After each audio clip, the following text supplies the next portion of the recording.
여기에 최근 이강인 선수가 화보 촬영을 하면서 인터뷰한 내용이 화제가 되고 있는 건데요. 오늘 디올의 옷을 입고 촬영했어요. 마침 디올은 PSG와 돈독한 우정을 자랑하고 있고 파리를 대표하는 브랜드죠. 팀원들의 반응은 어땠어요? 지난 졸전 경기력을 보인 한국 대표팀은 3차전 말레이시아전을 앞두고 일각에서는 16강에서 일본을 만나는 것보다 사우디를 상대하는 것이 더 수월하다고 평가하는데요. 그러나 클린스만 감독은 개의치 않는 모습입니다. 한국이 일본이나 사우디를 피하고 싶어 할 거라는 얘기가 많다는 한 외국 기자의 말에 클린스만 감독은 전혀 사실이 아니다. 피하고 싶은 팀은 단 하나도 없다고 말했습니다. 이어 조 1위로 16강에 오를 자격 있는 팀이라는 걸 보여주겠다. 16강 상대에 대해서는 내일 얘기하자고 말했습니다. 클린스만 감독은 가장 중요한 건 바로 다음 경기다라는 지론을 이날도 강조했습니다. 그는 첫 경기부터 마지막 7번째 경기까지 쉬운 팀은 하나도 없다. 매 경기 어려울 것이라면서 내일 승리만을 위해 최선을 다하겠다고 거듭 강조했습니다. 그는 너무 이기고 싶다. 꼭 이겨야 하는 경기다. 조 1위로 16강에 진출하는 게 목표라고 이야기했습니다. 말레이시아 경기 전 공식 기자회견에서 그는 피하고 싶은 팀은 단 한 팀도 없다. 매번 말하지만 한 경기씩을 생각할 것이다. 중요한 건 내일 경기다. 조 1위로 다음 라운드에 진출할 수 있는 팀이라는 걸 보여주고 싶다. 다음 상대는 내일 경기 후 생각할 것이다. 쉬운 팀은 단 한 팀도 없다. 어떤 팀을 언제 상대하는 건 중요하지 않다. 모든 팀이 충분한 동기부여를 갖고 경기장에 나오고 있다. 말레이시아를 존중하면서 승리를 위해 최선을 다하겠다고 힘줘 말했습니다. 말레이시아는 김판곤 대한축구협회 전 전력강화위원장이 감독을 맡고 있는데요. 그만큼 한국 축구와 선수들에 대한 정보가 많습니다. 클린스만 감독도 이 부분을 경계했습니다. 김판곤 감독은 누구보다 한국을 잘 아는 지도자다. 선수 개인도 잘 알기 때문에 대비를 잘해야 한다고 이야기했습니다. 그러면서 말레이시아는 세트피스 상황에 강하다. 코너킥뿐 아니라 스로인을 잘 던지는 선수가 있다. 위협적인 특징을 지닌 선수 몇 명을 분석 중이다라고 덧붙였습니다. 한국은 부상자들이 차례로 복귀하고 있는데요. 이날 훈련에는 황희찬과 김진수를 포함해 25명의 선수가 구슬땀을 흘렸습니다. 다만 햄스트링 부상을 입은 이기재는 숙소에 남아 재활 중입니다. 클린스만 감독은 희찬과 진수는 어제부터 전체적인 팀 훈련을 다 소화했다. 말레이시아전 출전 여부는 모르겠지만 팀 훈련에 정상적으로 참여했다는 건 상당히 고무적이다. 나아가 토너먼트에서도 중요한 역할을 해줄 선수들이다라고 미소 지었습니다. 이어 대회를 치르면서 발전하는 모습을 보여주고 싶다. 팀이 경기를 치르면서 성장하면 원하는 목표와는 우승도 달성할 수 있을 것이다. 모든 이들의 기대에 부응하는 경기력을 선보이겠다고 덧붙였습니다. 또한 한국의 경기력과 함께 기대에 미치지 못하고 있는 손흥민에 대해서는 손흥민이 미디어의 관심과 상대의 견제를 받는 것은 당연하다. 손흥민이 공을 잡으면 2에서 3명이 압박을 한다. 하지만 손흥민은 어떻게 대처해야 하는지 잘 알고 있다면서 손흥민은 개인 능력이 좋기 때문에 경기를 거듭할수록 좋은 모습을 보여줄 것이라고 강한 신뢰를 보였습니다.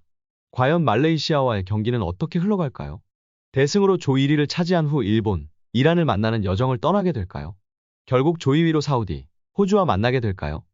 여기에 최근 이강인 선수가 마요르카 시절 때부터 벌크업을 진행하면서 단단한 몸이 화제가 되었었는데요. 피지컬이 중요한 부분이나 더 중요한 부분은 코어 근육이라고 많은 전문가들이 이야기했습니다. 이강인 선수가 코어 근육을 강화하면서 드리블, 탈압박, 몸싸움 등이 더욱 강해진 모습이었죠. 다만 최근 아시안컵 훈련 영상에서 관찰되는 이강인 선수의 허벅지 근육에 무척이나 놀라는 팬들 반응이 화제가 되고 있습니다. 한국 대표팀 속 이강인의 허벅지 근육이 강조된 사진과 영상을 접한 현지 팬들은 와 정말 허벅지가 대단하다. 한국의 우승을 기원해요. 강인이는 득점왕 되길. 와 대박아 욕하면 안 되지. 정말 놀랍다. 대박 멘붕. 이강인 선수 대박이다. 와 강인이 진짜 강해 보여. 그니까 강인이 폭발력에 놀랄 수밖에 없지. 우리의 아시안 크리스티아노 호날두다 등의 반응을 보이며 놀라움을 표현했습니다. 여기에 이강인 선수가 음바페에 대해 발언한 내용이 팬들에게 화제가 되고 있는데요. 파리 생제르맹에 입단한 이후 처음에는 네이마르 선수와 절정의 케미를 보인 후 네이마르가 떠나고는 완전 음바페 선수와 특급 케미를 보이고 있습니다. 이전의 경기와 훈련에서 이미 많이 팬들에게 관심을 받았었습니다. 먼저 이전 경기에서와 훈련 때 어땠는지 살펴볼까요? 경기 중 음바페와 이강인의 훈훈한 장면이 연출돼 이목이 쏠렸는데요. 음바페가 이강인을 위해 상대 선수에게 맞서는 장면이 나왔습니다. 트위터 등에 올라온 영상에 따르면 이강인이 상대 선수에게 다가가 들고 있는 공을 달라고 손짓했는데요. 그러나 상대 선수는 이를 보고도 공을 넘기기는커녕 약을 올렸습니다. 그때 이강인 옆에서 이를 본 음바페는 양손으로 상대 선수를 밀치며 공을 빼앗았습니다. 이내 발로 공을 차 이강인에게 돌려줘 팬들의 눈길을 끌었습니다. 여기에 도르트문트전에서도 진짜 우리 형 은바페가 나서며 화제가 되고 있습니다. 이강인 선수가 2대1 패스를 하려고 패스를 주고 바로 뛰어 들어갈 때 상대 선수의 팔에 얼굴을 가격당하며 쓰러졌습니다. 얼굴을 감싸고 쓰러져 파울임을 호소하였는데요. 이때 바로 은바페가 달려와서 상대가 가격한 것임을 호소하고 카드를 줘야 한다고 항의하는 모습이 포착되었습니다.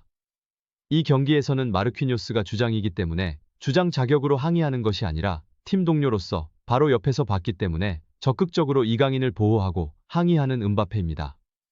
둘의 케미와 브로맨스가 주목받고 있는데요. 정말 가장 먼저 나서서 항의하는 은바페 선수가 있어 이강인 선수도 큰 힘이 될 것 같습니다.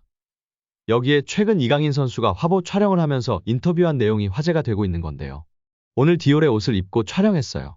마침 디올은 PSG와 돈독한 우정을 자랑하고 있고 파리를 대표하는 브랜드죠. 팀원들의 반응은 어땠어요? 팀원들은 제가 뭘 입고 어떤 화보에 나오는지 대단히 관심이 많아요.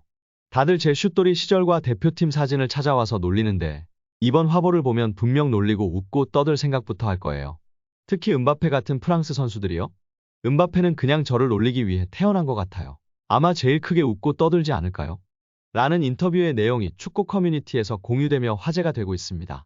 우리 이강인 선수가 인싸인 건 알았는데 이 정도로 팀 동료들에게 사랑받고 잘 어울리고 있는지는 몰랐는데요. 너무 좋은 것 같습니다. 은바페 선수와의 케미부터 팀 동료들과 편하게 친밀하게 지내고 있으니 앞으로도 맹활약할 것 같습니다. 여기에 카타르 아시안컵에서 사우디아라비아가 우리의 16강 상대가 될 수도 있는 가능성이 커졌는데요. 사우디를 이끄는 세계적인 명장 만치니 감독은 인터뷰에서 한국전에 대한 포부를 밝히며 화제가 되고 있습니다.